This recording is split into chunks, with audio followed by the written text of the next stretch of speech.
Really gets up and dances. Over there, you watch this baby, watch it. Oh shit!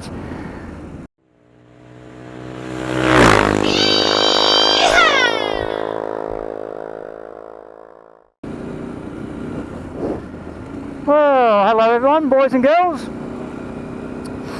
Haven't put a video up for a while.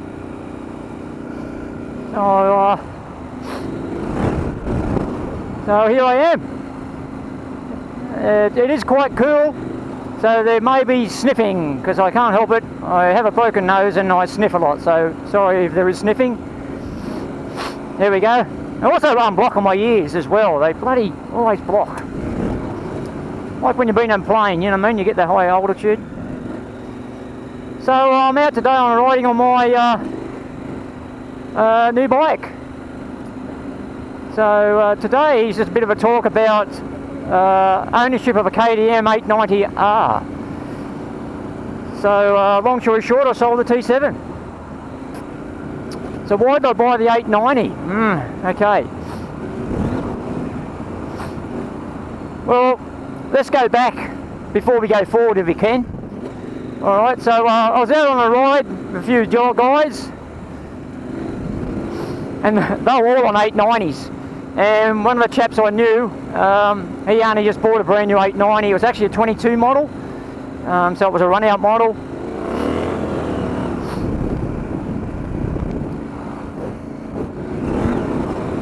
Yeah, so he bought that and he let me have a go at it, let me have a ride. So I was on the T7 and I was, yeah, a good bike. I mean, it was that good, that impressed me that much. Well, I bought one. We got a little kangaroo up here. No, Skippy. There you go, there's a couple of them there. Yeah, just the feel of the bike, and we'll talk about that later on. I don't know how long this video will be, but anyway, if it's too long, you can always like stop watching it or fast forward it.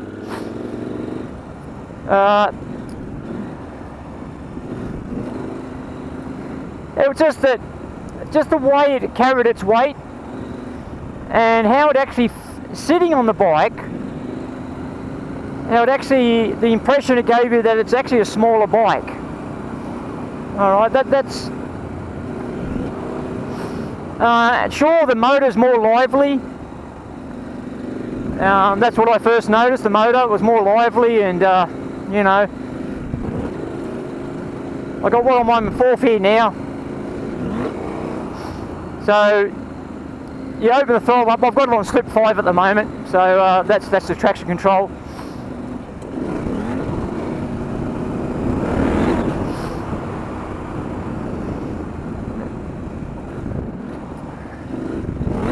I am still running this in, it's only got just on 300 k's now. Yeah, so the things that took me back very quickly was just the feel of the bike, and the weight. Yeah, it did. It felt down low, and that's why, you know, we all know that's got those tanks on. The 890's got those saddle tanks. I did notice that. And what I felt about the bike, it just felt a smaller and compact bike. And what I mean compact, not so much in the saddle, just the length of the bike and that type of stuff, which it is, okay? May not be by much, but just the rake of the forks and all that type of stuff. I noticed it when I first rode it, the 890. Sitting on the bike, I'll just do that now, like this here, this impression with the tank being low and all that, it just feels like a small bike, visually I'm talking about. Compared to my T7, as you know, it's got the tank up high and it's right there in front of you, and you know, it always, the visual sort of aspect, it felt big. I didn't care about the outboard power. I mean, the T7 has enough power for me, but the motor was smooth. I have to admit, it was smooth. But just the feel of the bike and the weight of the bike, like this, that's what caught my eye, and that's what made the decision then to say, rightio, for one more large bike, and I do class these as, they call them mid-size, but they're not me, they're heavy big bike, they're heavy bike guys, they're 200 plus kilos, they're not mid-weight, I don't know, that's, I'm not into that, it's just, it's a heavy adventure bike.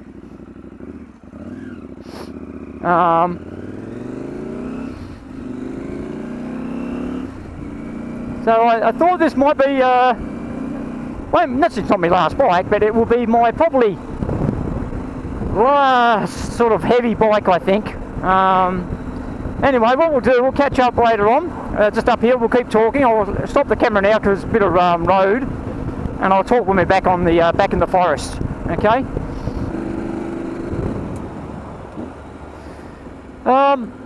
Alrighty, now very quickly, what problems did I have with the T7? I had it for nearly 3 years. I put 18,000 Ks on it, and I had 0 problems with the T7. Nothing at all. Absolutely rock solid. The only thing I had with it, which is quite funny, it's not major, was sometimes, and it was only because of maybe water in the system, was the right indicator would flash very quickly. Okay, it did that every now and then. That's it. The bike was rock solid. Not an issue with that bike. And why I got cold feet buying the 890 is because of the reliability issues they had with them. One of the main ones is the cam issue, the lobe wear and the cam wear. I've seen some photos of people's cams, and we're talking about some of these are like 1,000 Ks on the clock. 1,000 Ks, that's all, and they're actually getting them replaced. Now sure, that's not every single bike, but it's more than what you think, okay? And it shouldn't happen with any of them, really. On a modern motorcycle, it shouldn't happen. It's not happening with Yamaha. You know, there's radiator leaks, there's other issues, there's, you know, the warning lights coming on not working, or the cruise not working, you know, things like that. You know, the list is long. There's some people who have no trouble whatsoever.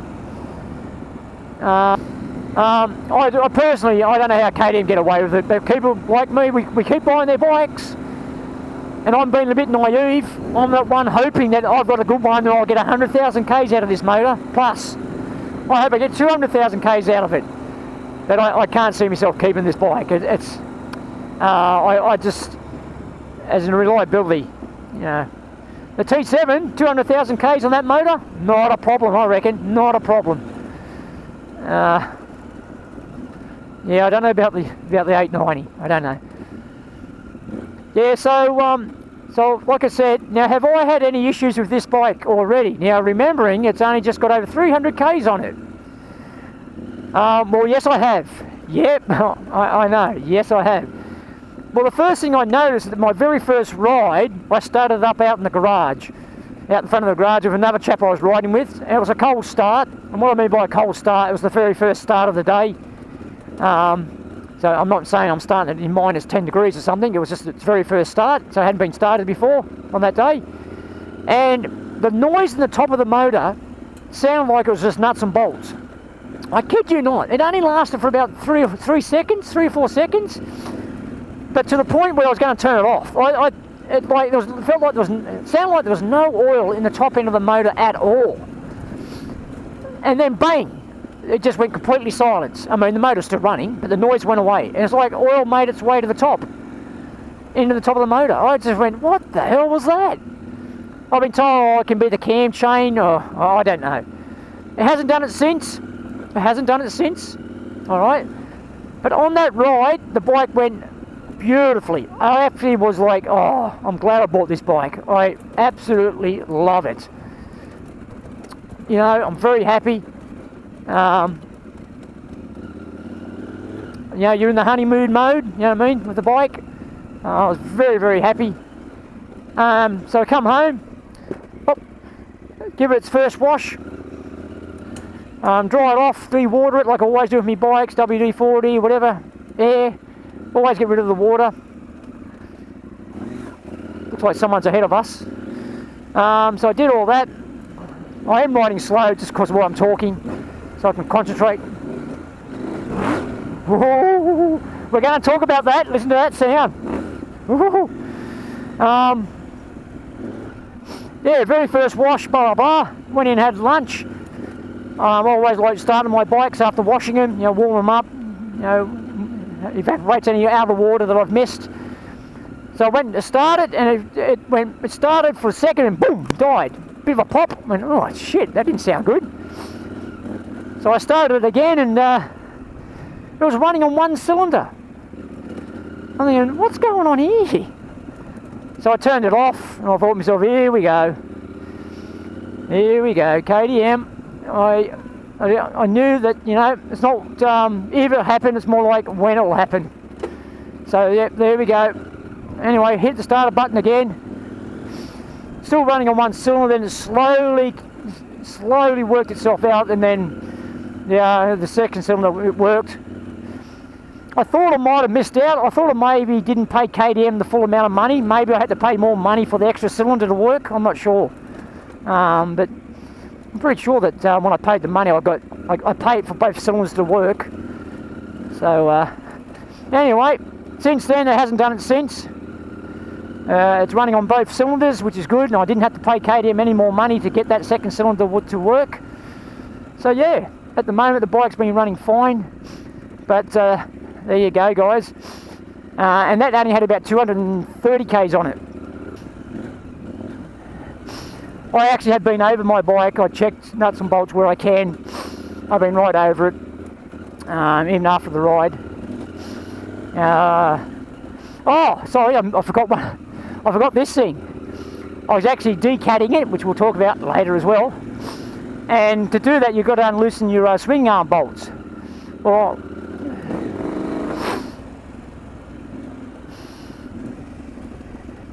yes. But I didn't have to do that because mine were already loose. That's right, gentlemen, or ladies and gentlemen. Yep, my swing arm bolts were loose. They're supposed to be 100 Newton meters. The left one was lucky if it was bloody 20. Oh, I just shook my head. I could not believe it. I don't know yet. So yeah, I sold the 690, I sold the T7, and I sold the wheels that I had on the T7, which are the Harm wheel sets. I didn't sell them with the bike. Took them off.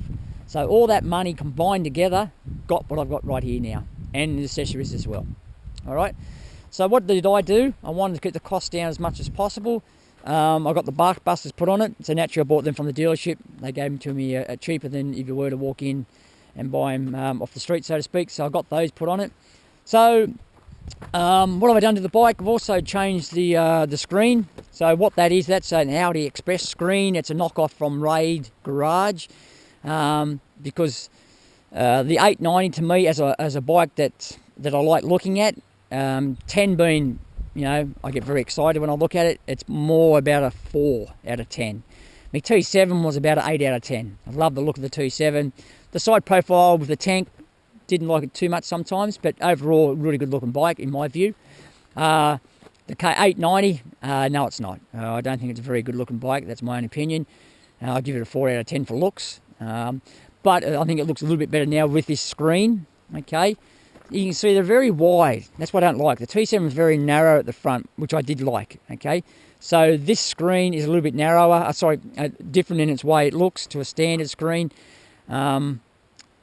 Wind protection for this, for me, is ideal. I can't believe it. I get no wind almost at all on my helmet. I've never had a bike ever that does that with a screen, but this one, I'm lucky at my height that it's working. So, screen's a knockoff. Raid Garage, man, they want like I forget what it is, I'm trying to convert it because to Australian dollars, but basically 300 and something bucks. And I don't know, that includes postage as well. So you're looking at close to $400, I think, for their screen. Okay. This is a knockoff, like I said before, and it was $130, which is still a fair bit from bloody Audi Express. But I was happy with it. I'm very happy with it. It's good. So I'm very happy with that. So I put that screen on it. Like I said, I've already actually paid for a bash plate, so they've actually got my money. So that's already been budgeted for, but I'm just going to wait for that.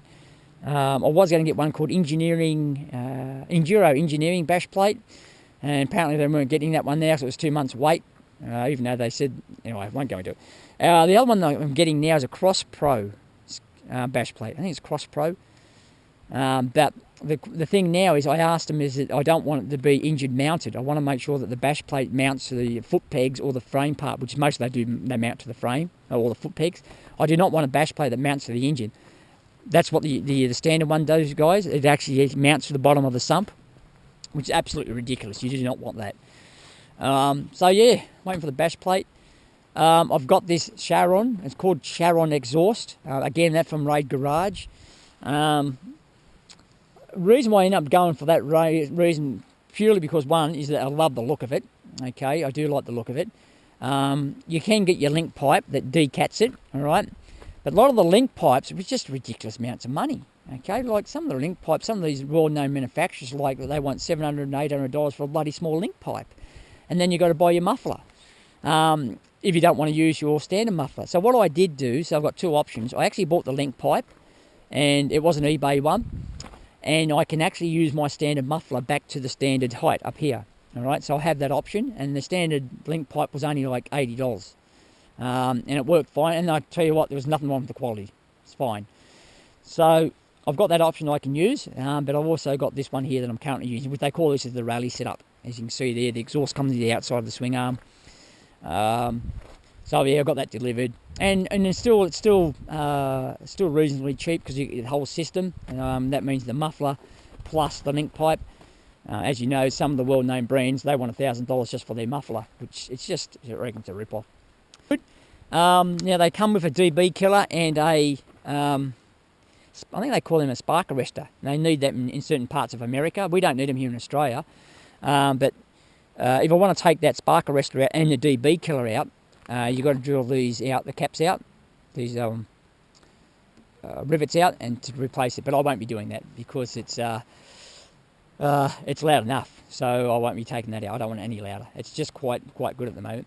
So overall, I like the finish of that pipe. It looks good. So there's only those little niggles that I had a problem with. It should have been bloody 15 minutes to fit it up, but just because of those sort of issues I had, it took longer than that. Only thing with a rally pipe is that it does naturally stick out a little bit wider. So when you do crash it, I do say when because it will happen, is that when you do crash or fall on the right hand side, the pipe's more prone to be damaged. Okay, that's the only offset with it. But overall, I went for it because of the cost of it, and also because I like the look of it. That's what I went for it for. Anyway, I took off the winglets. The KTM's come with these winglets, which is down here as well, and because I've got a different screen on it as well, we'll no longer have those other winglets, which are up here as well, which again, I hate the look of it. Look fucking terrible if you ask me. And especially when you're sitting on the bike, you've got these big plastic winglets in front of you, and it looks terrible. So I've only made those changes, guys. So the exhaust, bark busters, the windscreen, and like I said before, the most important part of the bike which I'd put on it before I'd go anywhere is a bash plate, and at the moment it's the last thing I've got. I'm not happy about that. Does it sound like it? So yeah, other than that, guys, that's it. It's still got probably about 16 litres in it now, and it's still running fine. Like I said before, it ran on one cylinder there for one startup. That worried me straight away. I've already got problems with it. It started on one cylinder. Swing arm bolts were loose, but hang on, touch wood, maybe that's the only dramas I will have. Other than that, at the moment I'm enjoying the ride. Alrighty, I just thought I'd just show you what it looks like when you start, which I know probably everyone does, seen it already. I forgot to mention too, I've also got a power plate, they call it, a power plate. It's in the air filter. It's just a pre-filter, so it's a power plate. So the standard Airbox, what they've just got a plastic cover, and you take that plastic cover off, and that gives you access to the air filter. In the shed, I just want to quickly talk about the power plate. So there it is there, that's the power plate from Rockwelder Performance. That's their power plate that they sell. Right, back to Shane.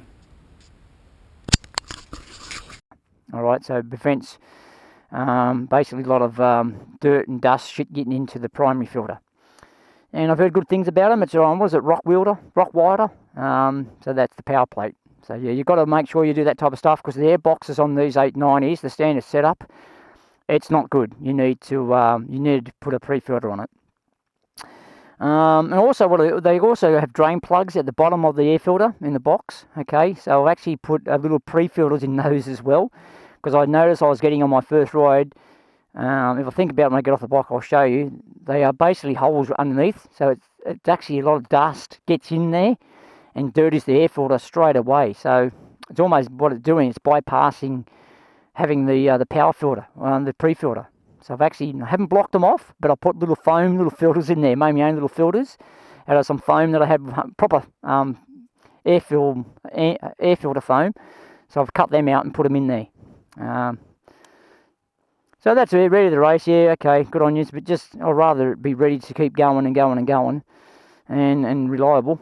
So yeah, you can see the trip meter up the top there. I've done. I can't even read that with my glasses there. What do they say? 99 k's. I'm running at 4.1 litres per 100 k's, which is, I've been taking it easy. I've got the date on there, just to have something on there. Well, it's handy. I've done 396 k's. It's telling me it's 12.7 volts, and the fuel range is 150 k's, which is not correct, because it's, like I said, it only starts to work once you get beyond half a tank. And actually, I'm not sure you can see that, but basically up there, the symbol of the fuel bowser, it actually has a half symbol, so half. So it's half a tank. So once this starts to activate and you start to lose your levels, it's basically off half a tank. So it's 10 litres. So this is only working for 10 litres, the last 10 litres in the tank. And did you just see that? That's something that I do see pop up every now and then. A little bloody danger, no oil pops up. That's a little bit worrying, but anyway.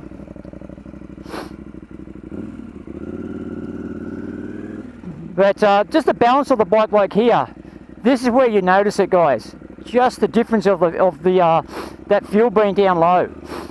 It is a big difference to the T7. Don't get me wrong, guys. The T7 is not. I know a lot of people sort of bag the T7 top heaviness.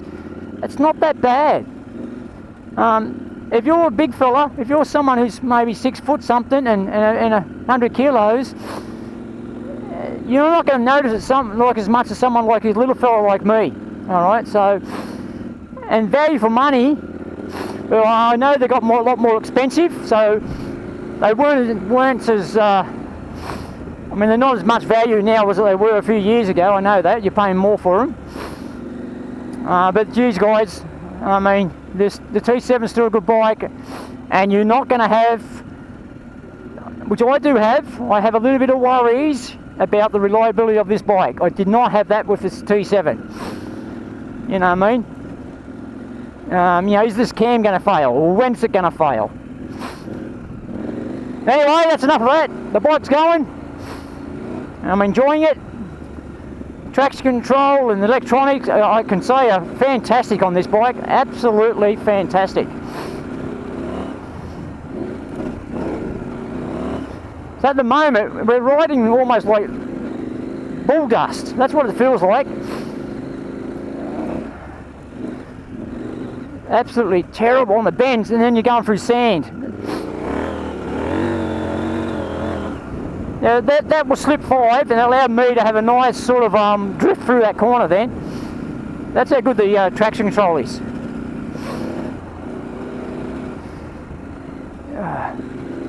Tell you what, this is hard work. Because it's almost like riding through sand. And we all know on a big, heavy bike, it's not fun. I know the video footage shows, that probably looks at that, you think that's hard packed. It's not. Like I said, there's like a nice, loose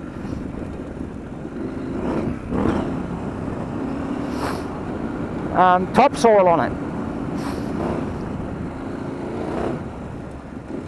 I don't know if this sound's picking up the sound of this, my camera's picking up this bike sound. I'll actually give a sound of, sorry, I didn't do that, but you hear that? The exhaust sounds fantastic on this. Just as good as the T7. I thought the T7 was not going, you know, sounding fantastic, but these 890s sound good too.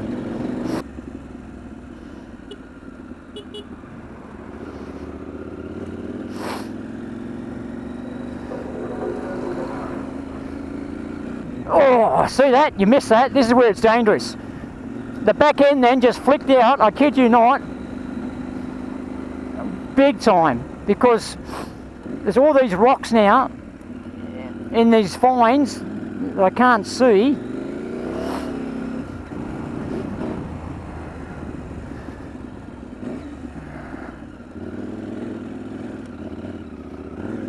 Thanks, buddy.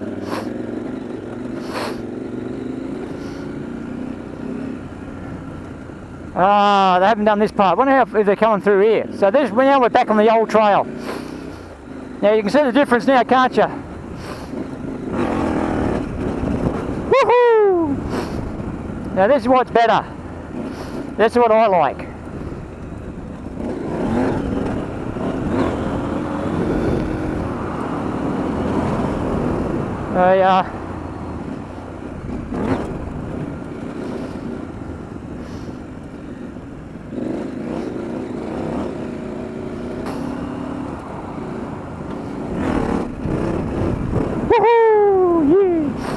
So that's where I can come back to. If I can't get through, I have to come back here.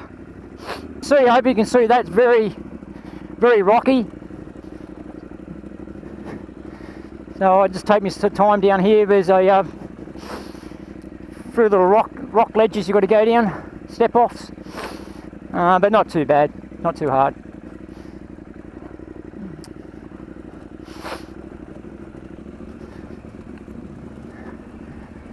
So hopefully I can get all the way through. Last time I was here I was on the 690 and there was a large tree down. I made a ramp out of some other trees and I did get the 690 over, but the sump plate did drag a little bit. Almost lost the front then. So, and I don't want to land this thing on any trees or anything like that, the sump that is, because it's still got the standard sump on guard on it. I don't want to damage the, I'm not worried about damaging the guard, I don't care about the guard, but I don't want to damage the motor or the sump. So we'll wait and see what that's like. Hope maybe someone's gone through earlier and maybe cut the tree down, and remove the tree. But it's not a track that gets used a lot. But it is actually a good little track because it stops you going on some road, which we don't like doing. Oh, this is all new. Oh. Now see there, that's what I mean right there. It's not a complaint, just showing you the difference. The T7 never done that, ever did it do that. Never ever did it ever stall on me. It just oh shit! It just ticked over. Never stalled.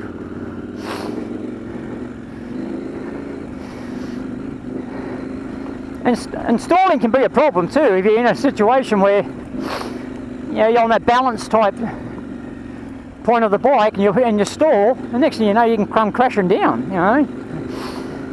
So. And I have watched videos where it seems typical that the bike does seem to stall or flame out a little bit easier. The T7 not once.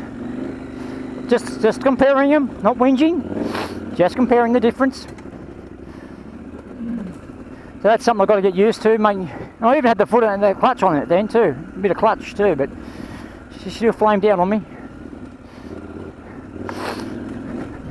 So if I can't get across this log, I don't have to come all the way back. There is a part here where you can, but you do have to do a lot more road work on the road because of all the floods we had there last year, and that damaged the road. I think they should be starting to repair it by now. Oh dear, that's got washed away. Whoa! Brake!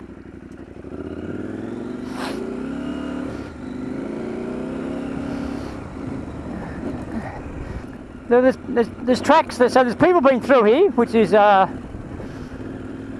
but have they cleared the fallen tree? That'd be good if they come through and cut that down. We're not too far away from it actually, if I remember correctly. Oh, someone's cleared it. Whoa! Unreal. So we've just give it an idea. We've just come down from there. So we were up there. So you can see we had to wind all the way down. So it's quite steep to come down here. I just turned the camera on naturally, or just then, sorry, and I needed my full attention to get down here. It's not too bad now, it's just the end of it.